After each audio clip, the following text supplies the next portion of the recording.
What's going on today, guys? Today I'm going to discuss TT setup. Alright, so what we've got here is we've got Chris Boardman. Chris Boardman was one of the best time trialists in the world back in the 1990s. He held multiple world hour record holder. And as you can see here, his aerodynamic position, slight arch in the back. His glutes are back on the saddle nearly all the way, and his helmet hooks in over the back to really reduce that wind resistance. Next over here in the mid-90s, so first image was 91, this is around 94, 95, we've got Miguel Indurain here, one of the best time trialists of all time. Had an FTP of close to 500 watts, which is absolutely outstanding. So what you can see here is Miguel's position on the saddle is a little bit more further forwards. He has a slight arch in the back, and his top tube is pointing down slightly. So you can see that the angle there is pretty powerful and pretty efficient. Indurain set to, I think he performed 50 kilometre an hour time trial races, or he did perform 50 kilometre an hour time trial races in 1994, riding past elite riders like Lance Armstrong 14 kilometres into the race.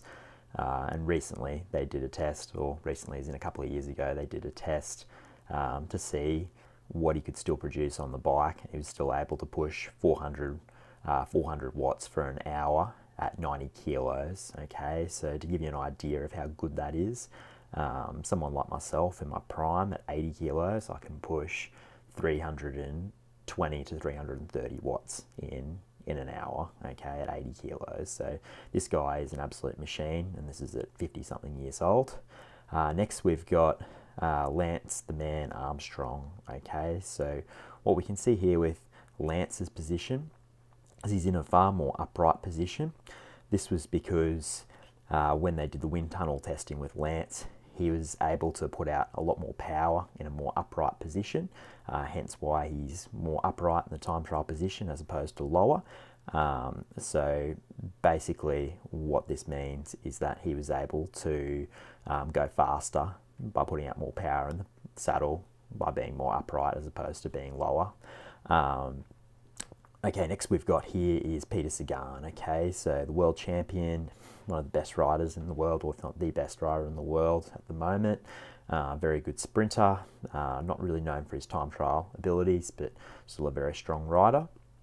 As we can see here in Peter's setup, he's a little bit further forwards on the saddle, okay, as opposed to the past three riders who are all quite far back on the saddle. Coming forwards on the saddle seems to be a more common thing in the modern era as opposed to what it was in the older era. My only concern with coming forwards on the saddle is the pressure that it puts on the medial collateral ligament in the knee. But what I think with these professional riders is because they can maintain such a high cadence and they're pushing the load so quickly, they're not putting too much strain on the knee joint, so they can kind of get away with it more so than say an amateur rider could. So these pro riders can do like 100 RPM in their hour time trials, whereas for amateur riders, a lot of amateur riders do sort of 80 RPM and grind away at a bigger gear. So yeah, there's a lot of things pro riders can get away with that amateurs can't. However, yeah, more and more saddles are designs these days, and time trial setups are moving further forwards on the saddle. And usually, if you've got a longer top tube, it's going to make you want to come forwards on the saddle to reach those aero bars and flatten your back out more, which is going to make you more aerodynamic. But yeah, at the end of the day, you've got to be comfortable on the bike. You also get a bit more probably hamstring activation by coming forwards on the saddle. All right, next here we've got Tony Martin. Okay, so Tony Martin is one of the best time trialists in the world. Won multiple time trial world championships. So as you can see, he's a little bit further back here on the saddle, Tony Martin, once again. You can kind of see in the image there that his back is curved again. It's not a totally flat back. And you can see the development there in the legs. Very powerful man. Quite a nice bend there at the knee. You can tell the pedal stroke's pretty good. Another thing that can affect saddle height is your pedaling technique. So there's 3 different types of pedaling technique. There's a toe dipper,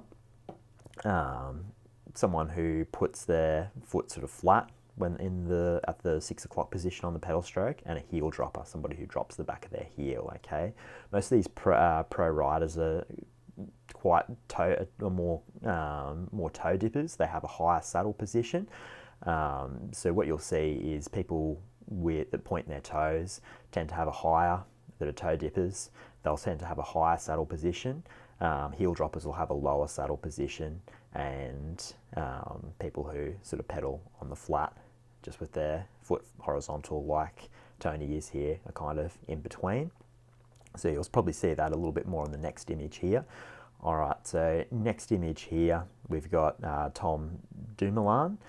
As you can see here, he's got his leg is right. His legs are right at the end of the saddle again. Okay, so once again, I'm going to say it's because he wants to be nice and stretched out, get nice and low down. He's got a bit of an arch here in his back that we can see. Could he be faster if he flattened his back? Possibly, but at the same time, we won't critique that, because he is won several Tour de France time trial stages in the last couple of years. So that's just a different style of setup. Again, there something a little bit different to what we haven't seen. With these pro riders, once again, they're so conditioned to being in these positions on the bike that they can push power out in a position that amateurs can't, just because they're on the bike 20 hours a week. When you're on the bike 20 hours a week doing, close to 1,000 Ks like they are, then, some of them are even on there 30 hours a week. It's just, your body just becomes so accustomed to being in uncomfortable positions and pushing out large power output that you can tolerate and cope with, things that, and probably get away with positions and discomfort that normal riders or amateur riders can't. Okay, next here we've got Froome. So in Froome's position here, he's got a nice flat back. He's forwards there on the saddle. So once again, you can see at Froome here, he's a bit more of a toe dipper, but he's kind of between a toe dipper. He's not a true toe dipper. He's kind of between a toe dipper and having a flat foot there with his pedal stroke. His knee angle, I'd say that there would be a little bit of pelvis rocking when he's riding along there in his time trial position. So for most of us, that would cause quite a lot of lower back pain and discomfort.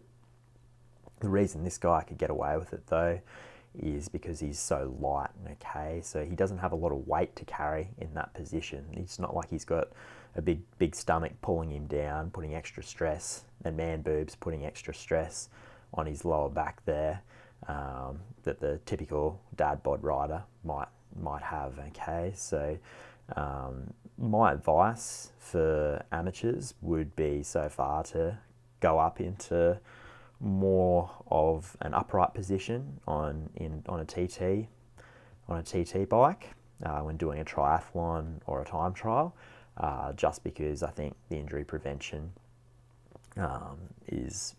would be worthwhile. But yeah, so Froome, very fast rider, an FTP of 440 watts for an hour. Really, really solid. All right, so we're about to come into the next image now. the next image we're going to come into is an image of Bradley Wiggins. Okay, so this is where Bradley Wiggins broke the world hour record. Okay, as we can see, look how far he is on the saddle. Okay, I've drawn a little red line there just to show how far his knee is over the top of his toe. So really what he's doing here is they're really trying to get the most out of him. They're trying to get him to recruit his hamstrings by coming forwards on the bike, and you can't really see here, but at the bottom of his pedal stroke, because he's so high up on the seat and so aerodynamic, you could tell he'd have to dip his toes there in order to finish the pedal stroke, which is okay. He's very flat there too. The back is super flat. There's no curvature there of the spine, no kyphosis whatsoever. It's just flat, strong back. So to be able to maintain that position, you would have to be doing a lot of core strength training. You'd have to be doing a lot of flexibility work, just to be able to push the power out. And I'm sure Bradley Wiggins did lose a bit of power trying to maintain that position, but super efficient, super aerodynamic, most aerodynamic position so far. All right, next here we've got Jan Frodeno. Okay, so Jan Frodeno's position is pretty similar to Bradley Wiggins's, except he's got a little bit more of a curve on the back there. He's very far forwards on the seat. Okay, so when I watch Jan Frodeno ride, and Jan Frodeno, for those of you who don't know, he's a world champion Ironman triathlete. He won Kona back in 2016. So a very good athlete. Won the Ironman European Championships a month or so ago. But talking about coming back to his position here on the bike, very far forwards. Doesn't really look like he's sitting on much there, does it at all? He's just very much sitting at the tip. And I think for most of us, we want a little bit more comfort than that. And I'll explain to you what I experienced in my personal experiences coming into the next slide here. All right, so here we have yours truly on the bike. So this was from my Ironman 70.3 race in Cairns on the bike leg. What I did here that wasn't particularly ideal was I put on a new saddle. Okay, I tried an ISM saddle. So a couple of months before the race, I decided to chuck my saddle up. So because I was getting shocking ITB pain in the knees, and a bit of hip flexor pain. I think what happened was a couple of years ago, I crashed out really bad in a race, and I think it was about a year or two ago, and I think it sort of affected the position of my saddle, and I sort of readjusted it, but I could never really get it back where it was. So anyway, I went in, I put up my saddle a little bit, and it felt pretty comfortable. And then I bought this ISM saddle, and with the ISM saddle, it gives you a little bit more height again.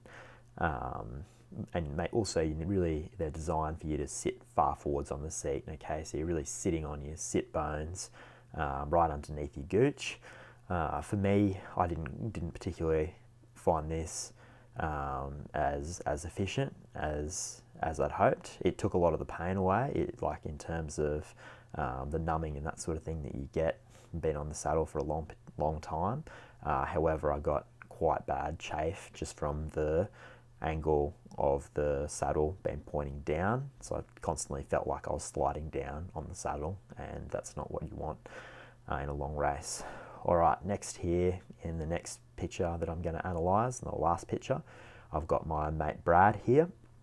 And so as you can see here is Brad's positioning is more like, he's probably closer to more Chris Froome, those sort of guys with the nice flat back there. A little bit upright, probably upright as sort of Indurain, whereas for me, my image was probably, my TT setup's probably closer to Lance Armstrong's, a little bit more upright, whereas Brad here is more stretched out. So if you want to get more stretched out, what you can do is drop the seat, move further back on your seat, or get a longer top tube.